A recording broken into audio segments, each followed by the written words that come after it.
ये पार्ट पहले दिया था, लेकिन मैं फिर से पूरी स्टोरी के साथ जोड़ रहा हूँ। अर्जुन ने आंखें खोली तो उसने देखा कि वो किसी अजीब सी जगह पर है। उसके कमरे की छत गायब थी, चारों तरफ नियॉन लाइट्स और हवा में तैरते हुए क्यूब्स थे। दीवारें रबर की तरह हिल रही थीं। ये मैं कहाँ आ गया? अर्जुन ने घबराकर कहा। तभी एक जोर का हॉर्न बजा और सामने एक बड़ा डिजिटल बैनर चमका। पीछे से एक जोकर जैसा कैरेक्टर आया। उसका चेहरा गुब्बारे जैसा फूला हुआ और मुस्कान इतनी बड़ी कि डर लगे। वो बोला, स्वागत है अर्जुन, अब तुम सर्कस का हिस्सा हो। यहां से बाहर निकलना मुश्किल, बल्कि नामुमकिन है। अर्जुन कांप गया। पर मैं तो बस घर पर कार्टून देख रहा था, और अब यहाँ। तभी और 4 कैरेक्टर आए। मीरा, जिसका शरीर बार बार ग्लिच होकर गायब होता और फिर लौट आता। रोहन, स्प्रिंगटवे जैसा लड़का जो हर वक्त उछलता रहता। किरण, एक लड़की जिसका सिर एक टीवी स्क्रीन था।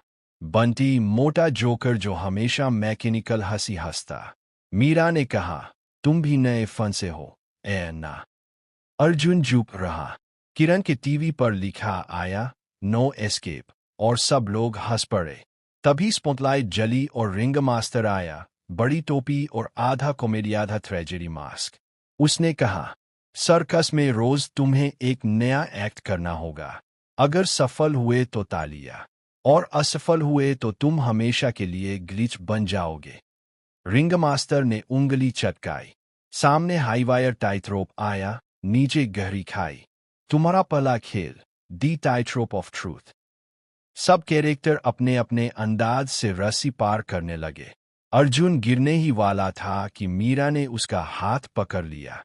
या तो सब जिंदा रहते हैं, या कोई नहीं। अर्जुन ने हिम्मत की और आखिरकार पार कर गया। रिंग मास्टर ने तालियां बजाईं। शाबाश, लेकिन ये तो बस शुरुआत है। अगला खेल और भी अजीब होगा। अर्जुन और बाकी सब एक झटके में नए एरिना में पहुंचे। ये एक डिजिटल भूलभुलैया थी, नीली लाल दीवारें, हर कोने पर तैरते मॉन्स्टर्स और गूंजती हुई डरावनी हंसी। रिंग मास्टर की आवाज गूंजी, ये है मेज ऑफ मेमोरीज। हर कैरेक्टर को अपने अतीत का डर सामना करना होगा। अगर भागे तो फंस जाओगे, अगर डटे तो आगे बढ़ोगे। मीरा के सामने उसके पुराने दोस्त का चेहरा उभरा, जो असल जिंदगी में उससे नफरत करता था। वो रोने लगी, लेकिन धीरे धीरे उसने हिम्मत जुटाई और आगे निकल गई। रोहन के सामने उसका असली शरीर दिखा। वो व्हीलचेयर पर बैठा बच्चा था। वो चिल्लाया, नहीं, मैं यहां भी अपंग नहीं बनूंगा, और उछलकर दौड़ पड़ा। किरण के टीवी पर उसका परिवार आया, जो उसे इग्नोर करता था। वो स्टैटिक भरने लगी, लेकिन उसने स्क्रीन पर आई एम स्ट्रॉन्ग फ्लैश कर आगे बढ़ा। बंडी बस हंस रहा था। उसकी मैकेनिकल हंसी बंद हुई और उसने पहली बार इंसानी आवाज में कहा, असल में मैं अकेला हूं, और अचानक उसका पूरा शरीर डगमगा गया। अर्जुन के सामने उसका कमरा आया, होमवर्क, बोरिंग किताबें और अकेलापन। वो चिल्लाया, मैं असल दुनिया से भागा था, पर अब मैं डर कर नहीं भागूंगा। और तभी भूलभुलैया टूट गई। सब लोग अगले एरिना में पहुंच गए। अब सब एक रंग-बिरंगे स्टेज पर खड़े थे। रिंग मास्टर बोला, अब तुम्हें लाफिंग कॉन्टेस्ट करना होगा। जो हंसते हंसते गिर गया, वो यहीं ग्लिच हो जाएगा। बंटी तो हमेशा हंसता था, लेकिन अब उसकी हंसी टूट चुकी थी। उसने नकली हंसी लगाई, और धीरे धीरे उसका शरीर पिक्सल्स में बदलने लगा। मीरा, रोहन और किरण कोशिश कर रहे थे, लेकिन उनका चेहरा थक चुका था। अर्जुन ने अचानक जोर से अपनी असली हंसी निकाली, साफ, मासूम और दिल से। बाकी सब भी उसकी हंसी में शामिल हो गए। रिंग मास्टर चीखा, नहीं, ये असली हंसी है, ये सिस्टम के खिलाफ है। और बंटी की आंखों में आंसू आ गए। उसकी असली हंसी लौट आई। अचानक एक विशाल आईना प्रकट हुआ। रिंग मास्टर बोला, अब आखिरी test, mirror of truth.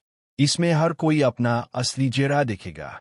Meera ने देखा कि वो असल जिंदगी में भीड़ से डरती थी। रोहन ने देखा कि वो व्हीलचेयर में था, पर सर्कस ने उसे ताकत दी। किरण ने देखा कि असल में वो अपने परिवार से कटी हुई थी। बंटी ने देखा कि वो सिर्फ मजाक का साधन था।